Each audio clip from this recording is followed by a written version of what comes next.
সবাই তো এই গণপ্রধানের শক্তি, আপনারা সবাই একসাথে মিল দিয়ে থাকবেন। আপনারা এই 53 বছরের ওই রাজনীতি পরিহার করতে পারবেন না, তাহলে গণপ্রধান ঘটলো কেন?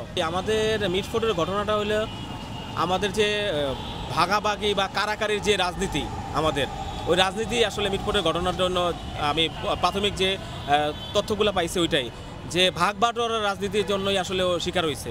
এইটা যে আমি একটা দল করব, ওই দলের প্রভাব বিস্তার করে আমি ওই পদে থাকবো, আমি পদে থাকলে আমার ব্যবসা, এই ব্যবসা আমি ধরবো, ওই ব্যবসা আমি ধরবো, এই ব্যবসায়ী ভাগাভাগির থেকে প্রথমে আমরা যেটা মনে করছিলাম যে এটা চাঁদাবাজি নিয়ে, এখন আপাতত যেমন পুলিশের বক্তব্য ছিল এবং বিভিন্ন জায়গার বক্তব্য ছিল যে সোহাগ যে হত্যাকাণ্ডের শিকার হয়েছে, ওই সোহাগের নিয়ন্ত্রণে ছিল আপনার এই ভাঙারি যে ব্যবসাটা ছিল, আপনার তামা, তারপরে যে সিলভার যে ছিল, এই ব্যবসাটা নিয়ন্ত্রণে ছিল। এটার ভাগ বাটোয়ারা নিয়ে দীর্ঘদিন যাবৎ একটা আপনার সংঘর্ষ এই চলতেছিল, বাকবিতণ্ডা চলতেছিল, এইটা কোন গ্রুপটা নিবে। আবার নতুন আবার একটা গ্রুপ যখন এই গণপ্রধানের পরে তারাও আবার মাথাচাড়া দিছে, নতুন গ্রুপ, এখন ওই গ্রুপের ভাগাভাগি নিয়ে এই হত্যাকাণ্ড হয়েছে। এবং হত্যাকাণ্ডটা খুবই জঘন্য একটা হত্যাকাণ্ড। আপনারা জানেন যে লাশের উপরে নৃত্য করা হয়েছে। এটা আমাদের এই সভ্য একটা সমাজ এটা কখনো সহ্য করতে পারে না। আর এই যে আপনার মনে করেন যে এরকম হত্যাকাণ্ডকে আমি মনে করব যে কোনো রাজনৈতিক দলকে সতর্ক হওয়া উচিত, এবং বিএনপি এবং তারেক রহমান, আমি তারেকেও বলবো যে আপনারা আরও সতর্ক হওয়া উচিত। একটা ঘটনার সামনে আসার পরে কোনো বহিষ্কার বা এইসব জিনিসে এইটা আসলে আপনার জনগণকে আপনি শান্ত করতে পারবেন না, মানুষকে এটা বুঝতে পারবেন না। এটা আপনি কোনো ঘটনা ঘটার আগেই যেন আপনার ওই সব নেতাকর্মীদের, আমি চাইবো আপনি দলের ভিতরে যেভাবে হোক আপনি তদন্ত গোয়েন্দা লোকজন রাখেন এবং আপনার দলের কর্মীদের দিয়ে আপনি তদন্ত করান কোন জায়গার কোন সন্ত্রাসী আপনাদের দলে আছে। আপনি কোনো ঘটনা ঘটানোর আগে যেন আপনার দল থেকে বহিষ্কার করেন, নাহলে কিন্তু নিন্দার ঝড় কিন্তু আপনার দিকে আসবে। এই মিটফোর্ডের ঘটনা থেকে আমি মনে করবো বিএনপির একটা শিক্ষা নেওয়া উচিত। আর সবচেয়ে বড় ব্যর্থতা ছিল আমাদের এই রাষ্ট্রের এখন বর্তমানে অন্তর্বর্তীকালীন সরকারের, কিন্তু এই ইস্যুটা ওই একটা পক্ষ এটা বিএনপির দিকে আপনার নিয়ে গেছে। আপনারা জানেন যে শুধু বিএনপির দিকে ইশারা করে, যুবদলের দিকে ইশারা করে এবং বিভিন্ন স্লোগান দিছে।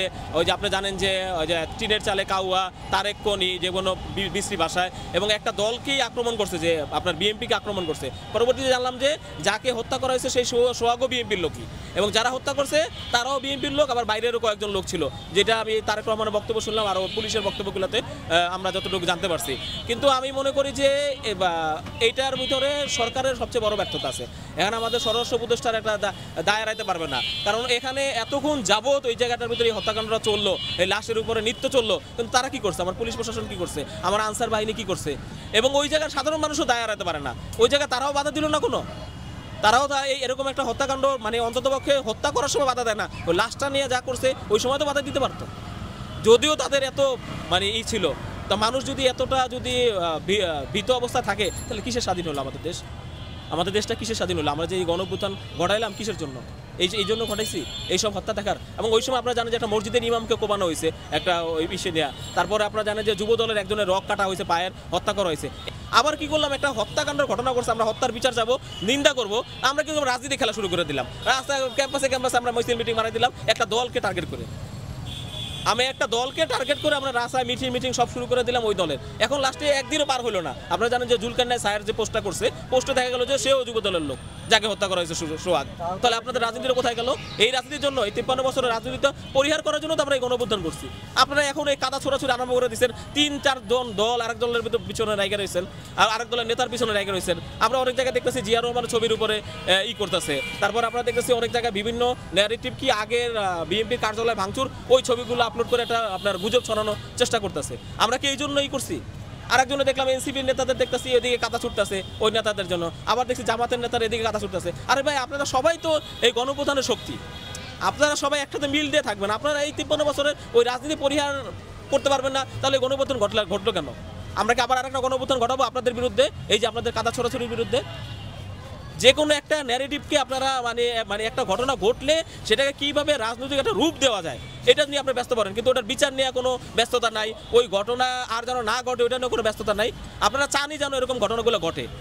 আমি এই রাজনৈতিক দলগুলোর উপর আমার আসলে খুবই বিরক্ত আমার লাগে যে তারা চাই যেন এরকম হত্যাকাণ্ড ঘটে, আর ওইটার ভিডিও ক্যামেরা করবে, ফুটেজ নিয়ে রাজনীতি করবে।